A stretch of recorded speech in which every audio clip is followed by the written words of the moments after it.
अस्सलाम वालेकुम रहमतुल्लाहि व बरकातुहू। इकरा यास्मीन मलिक आपसे मुखातिब है। पाकिस्तान डिबेटिंग सोसाइटी की मरकज़ी सदर की हैसियत से पाकिस्तान भर में यूथ की वेलफेयर के हवाले से काम कर रही हूँ। आज इस वीडियो के बनाने का मकसद चंद अहम हक़ाइक़ आपके सामने लाना है। 1995 में मेरे वालिद जो कि सरकारी मुलाजमत से ट्रांसफ़र होके सून से केसर से रब्वा आते हैं और मेरी जाए पैदाइश रब्वा ही है। रब्वा वो शहर है जो पाकिस्तान का हिस्सा होते हुए भी पाकिस्तान का हिस्सा नहीं है, क्योंकि यहाँ के लोग आईने पाकिस्तान को तस्लीम नहीं करते हैं।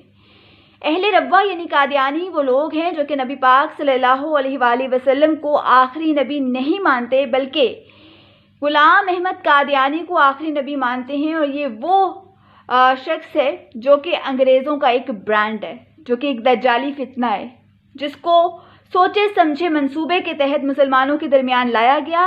और इसका मकसद सिर्फ ये था कि मुसलमानों से खौफज़दा थे अंग्रेज़, और वो चाहते थे किसी तरीके से उनके जहनों से जहाद का कंसेप्ट जो है वो ख़त्म कर दिया जाए। और इस मकसद के लिए गुलाम अहमद कादियानी को इस्तेमाल किया। और आज कादियानी उसी चीज़ को संभाले हुए हैं, उसी प्रोपेगेंडा के तहत जो है ये जो इनका एक नारा है love for all hate for non, ये दरअसल जहाद के कंसेप्ट को ख़त्म करने के लिए एक बज़ाहिर इन्होंने लिबादा ओढ़ा हुआ है लव फॉर ऑल का। और ये कितना लव फॉर ऑल है ये भी मैं आपको इंशाल्लाह अभी बताने वाली हूँ।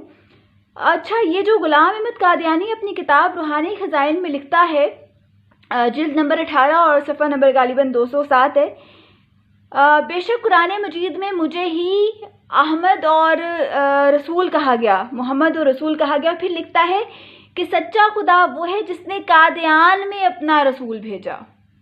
सुनिए, यहाँ ये साबित होता है कि कादियानी जो खुद को अहमदी मुस्लिम लिखते हैं हर जगह और मुसलमान कहलवाने की ज़िद पे अड़े हुए, वो किसी तौर भी मुसलमान कहलाने के तो क्या गैर मुस्लिम कहलाने के भी हकदार नहीं है, क्योंकि वो तो मुर्तदीन है। वो मुर्तद जिनके खिलाफ हज़रत अबू बकर सिद्दीक़ रज़ियल्लाहु अन्हु ने जिहाद किया।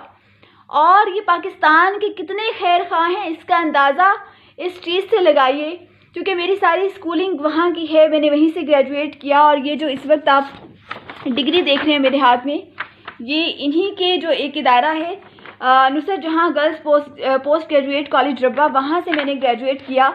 तो हमें मॉर्निंग असेंबली में पाक सरज़मीन शाद बाद ये नहीं पढ़ाया जाता था, लब पे आती है दुआ बन के तमन्ना, ये नहीं, बल्कि ये एक ऐसी पॉलिसी पे काम कर रहे हैं और अपने बच्चों की जहन साजी कर रहे हैं जो आने वाले 10 से 15 साल में इंतहाई इस मुल्क के लिए ख़तरनाक साबित हो सकती है। सुनिए, जो इनका नज़रिया है, जो ये अपने बच्चों को असेंबली में जो रोज़ रटवाते हैं, उनके जहनों में बिठाते हैं, कभी ये भूल न जाना ये बेज़रर से लोग जो हक़ की राह में गर्दन कटा भी सकते हैं। इमाम वक्त के अबरू के एक इशारे पर, इमाम वक्त से मुराद वो मसरूर अहमद है जो कि अभी इनका रिसेंट खलीफा है।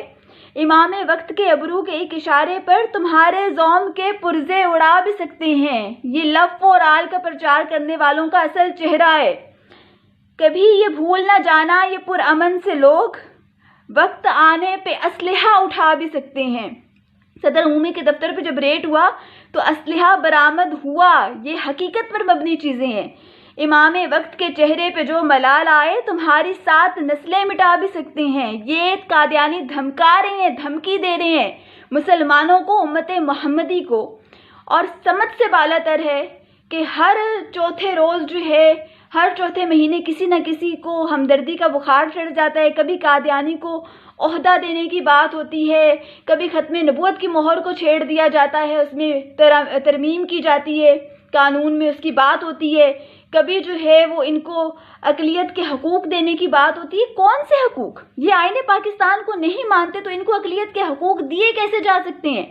ईसाई अगर वो हकूक़ ले रहे हैं तो वो मानते हैं 1973 के आइन को तस्लीम करते हैं, यहूदी मानते हैं, हिंदू मानते हैं, कादियानी नहीं मानते हैं।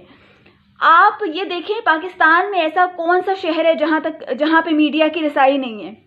ईवानों से लेके प्राइम मिनिस्टर हाउस तक मीडिया पहुंच जाता है, लेकिन रब्वा में मीडिया को, पाकिस्तानी मीडिया को कवरेज करने की इजाज़त नहीं है।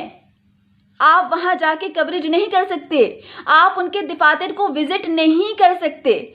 और क्योंकि वहाँ उन दफातर में आए रोज़ दिन रात जो है वो मुल्क के खिलाफ साजिशें हो रही होती हैं, तो कैसे वो विज़िट करने दे सकते हैं आपको? انہوں نے جگہ ریلیز پہ لی تھی 100 سال کے لیے گورنمنٹ سے، اور آج تک اس کا ٹیکس پے نہیں کیا۔ آپ یہ دیکھیں، ربوہ سے لے کر احمد نگر اور اس سے آگے لالیاں اور سیال موڑ تک یہ زمینیں خرید چکے ہیں اور وہاں اپنی بستیاں بسا چکے ہیں، ملک بھر میں اپنے لوگوں کو لا کر کے آباد کر کے اور ایک مضبوط اپنا نیٹ ورک بنا رہے ہیں۔ آج اگر ہم نے اس قادیانیت پر ایک واضح حکمت عملی نہیں اپنائی، یاد رکھیے گا جو نبی پاک صلی اللہ علیہ وآلہ وسلم کے لیے اپنے دل میں بغض رکھتے ہیں نا، وہ کبھی آپ کے دوست نہیں ہو سکتے، وہ کبھی آپ کے ساتھ جو ہے وہ ایک محبت اور خلوص کے ساتھ پیش نہیں آ سکتے۔ میری آپ سب سے یہ گزارش ہوگی کہ قادیانیت کے اوپر ایک واضح موقف اپنائیں اور اس میں ذرا بھی لچک جو ہے وہ کسی صورت نہیں ہونی چاہیے۔ روز محشر جو ہے اللہ تعالیٰ سوال کرے گا، اور اس سوال سے بچانے والی ذات نبی پاک صلی اللہ علیہ وآلہ وسلم کی ہے، جن کی زبان پہ صرف یا ربی امتی امتی ہوگا۔ اور اگر اس دن نبی پاک صلی اللہ علیہ وآلہ وسلم نے کوئی سوال پوچھ لیا تو پھر ہم کہیں کے نہیں رہیں گے۔ خدا را اس چیز کو سمجھیں، اس چیز کو سمجھے، وگرنہ مکمل سلسلہ ہوگا تباہی کا تو دیکھیں گے۔ پس پردہ چھپے تھے کیا حقائق پیش منظر کے۔